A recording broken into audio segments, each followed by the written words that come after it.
Bible reading for August 4th. Judges 7 1 through 22. Gideon defeats the Midianites.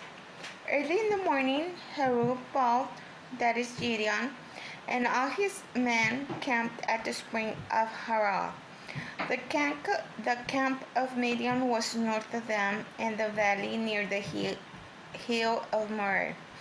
The Lord said to Gideon, "You have too many men. I cannot deliver Midian into their hands, or Israel would boast against me. My own strength has saved me.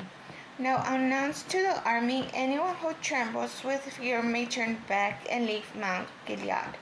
So 22,000 men left, while 10,000 remained.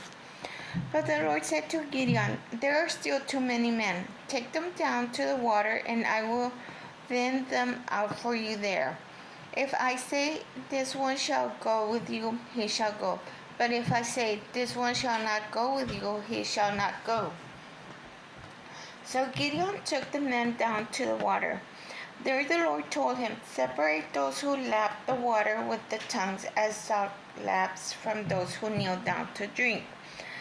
300 of them drank from cupped hands, lapping like dogs, and all the rest got down on their knees to drink. The Lord said to Gideon, "With the 300 men that lapped, I will save you and give Midianites into your hands. Let the others go home." So Gideon sent the rest of the Israelites home, but kept the 300, who took over the provisions and trumpets of the others. Now the camp of Midian lay below him in the valley. During that night the Lord said to Gideon, "Get up, go down against the camp, because I am going to give it into your hands. If you are afraid to attack, go down to the camp with your servant Pharaoh, and listen to what they are saying. Afterwards you will be encouraged to attack the camp." So he and Pharaoh his servant went down to the outposts of the camp. The Midianites, the Amalekites, and all the other eastern peoples had settled in the valley, thick as locusts. Their camels could no more be counted than the sand of the seashore. Gideon arrived just as man was telling friend his dream.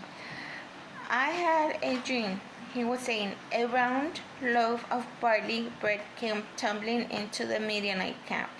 It struck the tent with such a force that the tent overturned and collapsed." His friends responded, "This can be nothing other than the sword of Gideon, son of Joash, the Israelite. God has given the Midianites and the whole camp into his hands." When Gideon heard the dream and its interpretation, he bowed down in worship. He returned to the camp of the Israel and called out, "Get up! The Lord has given the Midianite camp into your hands." Dividing the 300 men into 3 companies, he placed trumpets and empty jars in their hands of all of them, with torches inside. "Watch me," he told them. "Follow my lead when I get to the edge of the camp. Do exactly as I do. When I and all who are with me blow our trumpets, then from all around the camp blow yours and shout, 'For the Lord and for the Gideon.'" Gideon and 100 men with him reached the edge of the camp at the beginning of the middle watch, just after they had changed the guard. They blew their trumpets and broke the jars that were in their hands. The 3 companies blew the trumpets and smashed the jars. Grasping the torches in their left hands and holding in their right hands the trumpets they were to blow, they shouted, "A sword for the Lord and for Gideon," while each man held his position around the camp. All the Midianites ran, crying out as they fled. When the 300 trumpets sounded, the Lord caused the men throughout the camp to turn on each other with their swords.